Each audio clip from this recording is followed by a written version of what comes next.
The two grants funded by the European Union that we are launching today are a concrete expression of the partnership between South Africa and the European Union. One European Union grant is close to 100 million rands, and it will contribute to the implementation of the strategy of Transnet to achieve net zero emissions in its main operating areas of rail, ports, roads, pipelines, and other logistic activities. The other European Union grant of almost R500 million will contribute to the development and construction of primary infrastructure in the South African green hydrogen value chain. The issue of the just energy transition being just is important. So as we implement, we're not implementing to the detriment of our economy, to the detriment of communities, to the detriment of workers. It must be that all objectives are aligned with regards to reducing greenhouse gas emissions, addressing our economic needs, addressing access to energy, amongst others, but also addressing issues with regards to socio-economic considerations as a country. Just energy transition, we have always made the point that it is important that in the conversation and our roadmap towards achieving a just energy transition, that we are able to account and also accommodate the socio-economic impact of the just energy transition. That we should go beyond just the energy trilemma, that of energy access, which has got two components, availability and also affordability. The second leg of the trilemma is to speak to energy sovereignty, and the third leg of the trilemma is that of sustainability. In the South African context, we are also adding a fourth dimension, and that's why we are referring to it as a quadrilemma. We want to add the issues around the socio-economic impacts of the actions that we are taking.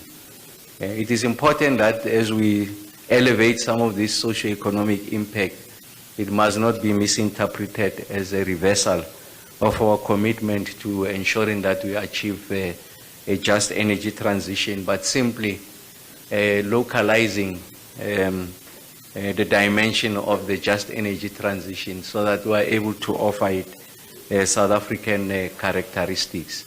We are able to preserve jobs, we are able to ensure that there's new skills that can participate in the new and reimagined economy.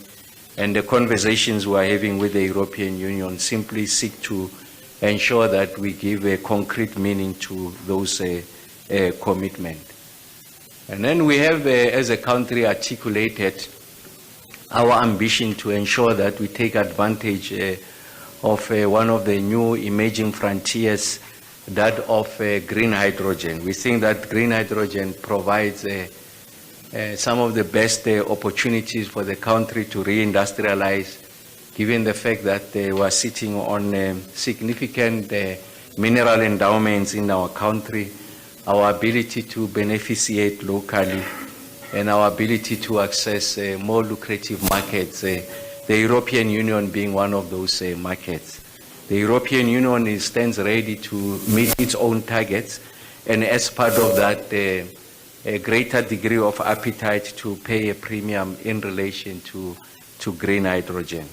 We are sitting on significant endowments, and we want to exploit those endowments for the benefit of the South African economy, but also to help our partners to meet their own targets in relation to cleaning their economy as the European Union. We have had this conversation on how best to support our efforts in the exploitation of green hydrogen. And I think this announcement will go a long way in helping us to realize those ambitions. And we do know that within the totality of the efforts that the European Union is putting in place is the introduction of the carbon border adjustment mechanism, So the conversation with the European Commissioner, Ms. Simpson, was to articulate some of the issues that, in our considered opinion, require some degree of consideration and attention. Of course, the European Union has already taken a position, but I think what is encouraging from the discussion and conversation is an appreciation of that which we are trying to solve as South Africa and the economy. So I think it's important that we are able to lift some of those elements for the consideration of the European Union. So the point I'm making is that we have had an all-rounded discussion, not just limited to green hydrogen, but the broader issues around the political economy of energy, and also the implications and impact of a just transition to our various economies, the European Union on one side and South Africa on the other. The conclusion we have arrived at is that it is in our common and collective interest that we should work together, that this is a symbiotic relationship, a mutually beneficial relationship, and in our considered opinion with the Commissioner and her esteemed delegation is that we must find ways of achieving win-win solutions. And we are confident that the continued engagement, robust discussions we are having at a technical level and also at a political level can only serve to ensure that first we improve this relationship and the relationship is productive to all of our people. So I want to take this opportunity to once again thank Commissioner Simpson for having taken time together with the esteemed delegation. Her Excellency, the Ambassador, is also part of the people here and part of the discussion that had ensued. So thank you very much in anticipation, Commissioner Simpson, for having made time.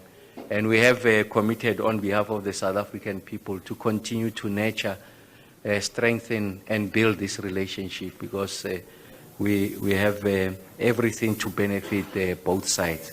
So I want to take the opportunity to invite you and to come and share with us this much awaited announcement. Commissioner Simpson.